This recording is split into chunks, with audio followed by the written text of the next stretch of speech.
ایک بادشاہ راستہ بھٹک کر کسی ویرانے میں پہنچ گیا۔ وہاں جھونپڑی تھی۔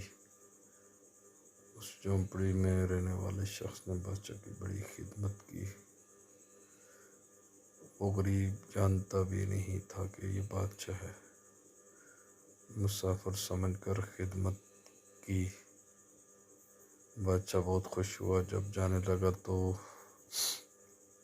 اس نے اپنی انگلی سے انگوٹھی اتاری اور کہا، تم مجھے نہیں جانتے کہ میں بادشاہ ہوں۔ یہ انگوٹھی اپنے پاس رکھو۔ جب کبھی کوئی ضرورت ہوگی ہمارے محل میں آ جانا۔ دروازے پر جو دربان ہوگا اسے یہ انگوٹھی دکھا دینا۔ ہم کسی بھی حالت میں ہوں گے وہ ہم سے ملاقات کرا دے گا۔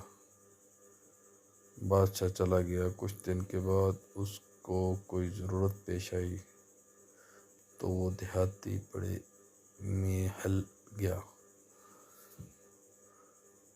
محل کے دروازے پر پہنچے، کہا بادشاہ سے ملنا ہے۔ دربان نے اوپر سے نیچے تک دیکھا کہ اس کی کیا اوقات ہے بادشاہ سے ملنے کی۔ کہنے لگا، نہیں مل سکتے، مفلس اور کلاش آدمی ہے۔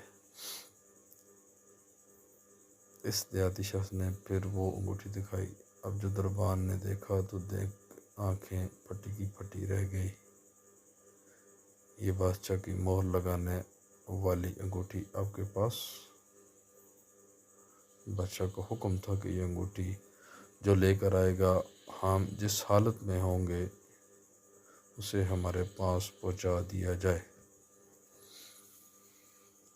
چنانچہ دربان اس سے ساتھ لے کر بادشاہ کے خاص کمرے تک گیا۔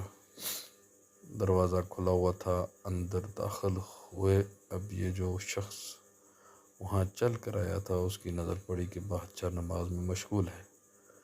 پھر اس نے دعا کے لیے اپنے ہاتھ اٹھائے۔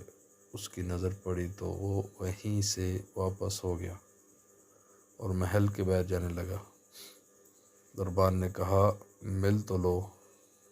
کہا، اب نہیں ملنا ہے، کام ہو گیا، اب واپس جانا ہے۔ تھوڑی دور چلا گیا۔ جب بادشاہ فارغ ہو گیا، دربان نے کہا، ایسا آدمی آیا تھا، یہاں تک آیا پھر واپس جانے لگا۔ بادشاہ نے کہا، فوراً لے کر آؤ، وہ تمہارا محسن ہے۔ واپس لایا گیا۔ بادشاہ نے کہا، آئے ہو تو ملے ہوتے، ایسے کیسے چلے گئے؟ اس نے کہا کہ بادشاہ سلامت، اصل بات یہ ہے کہ آپ نے کہا تھا کہ کوئی ضرورت پیش آئے تو جانا، ہم ضرورت پوری کر دیں گے۔ مجھے ضرورت پیش آئی تھی، میں آیا اور آ کر دیکھا کہ آپ بھی کسی سے مانگ رہے ہیں،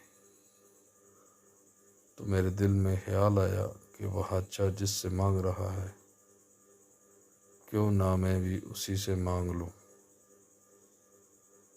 یہ ہے وہ چیز کہ ہمیں جب کبھی کوئی ضرورت ہو، بڑی ہو یا چھوٹی، اس کا سوال صرف اللہ پاک سے کیا جائے کہ وہی ایک در ہے جہاں مانگی ہوئی مراد ملتی ہے۔